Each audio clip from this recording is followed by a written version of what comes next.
If you are a fan of video game themed t-shirts, check out InsertCoinClothing.com, where you can get t-shirts themed around Mass Effect, Uncharted, Pokemon, and other games as well.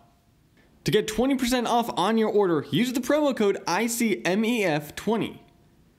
Hello everyone, Tucker here at Mass Effect Follower, and the newest update for Mass Effect Andromeda has come out, and with it, we got patch notes.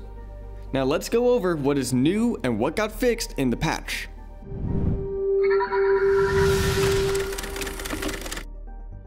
Now the first issue that I want to point out is with the single player difficulty no longer affects multiplayer. This was a weird issue that fans have been having with the difficulty of their single player game would alter and increase the difficulty of the multiplayer. It's kind of weird how that issue would play out, but it's nice to see that it got fixed. Another to note is that the issue where Sam would tell Ryder that he has a new email, even when Ryder does not have a new one. Now, one of my personal favorite fixes that is in this patch is that options are no longer grayed out if they include something new. This could best be pointed out whenever you got a new memory unlock from the Ryder family side story. The option to play the memory would be grayed out even if there was something new there.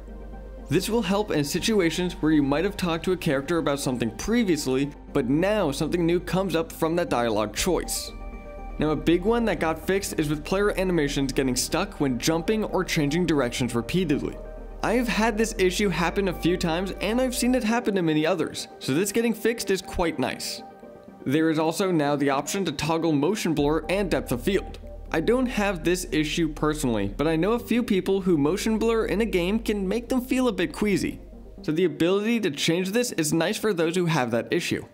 Now onto the romance fixes. Issues would arise if players romanced both Cora and PB or Vetra and PB, and those are now fixed. It kind of looks like PB just likes to join in on any occasion. Now, issues where enemies would get clipped into walls or rocks are now fixed, which, when that happened, it made them unkillable, and sometimes you couldn't even progress the game after that happened. Leaving the Nomad while falling out of bounds no longer results in an infinite loading screen.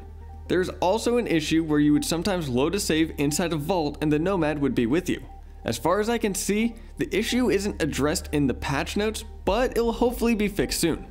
Now, for those of you who love using strike teams, the cost of strike team equipment has been reduced, and the effectiveness of those equipment have been improved.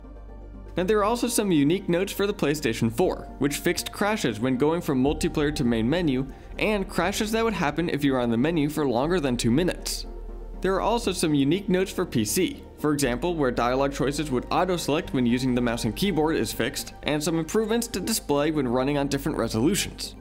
Now, one final specific one to point out is that there are improvements to lag and latency for multiplayer.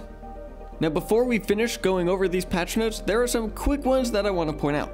This patch improves performance and stability of the game, it has improved upon some cinematics in the game, it has improved the visibility of subtitles, the Nexus level has been raised from 20 to 29, and there's an increase in number of autosaves that are allowed.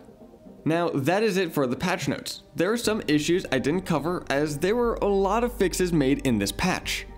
To add to that, there's also a bunch of tweaks to powers and weapons which got its own separate patch notes section. A link to both of those will be in the description down below. So what do you think about all the fixes? Any that you are pretty happy about? Let us know in the comments down below, and while you are there, give this video a like and hit that subscribe button, and I'll see you in the next video.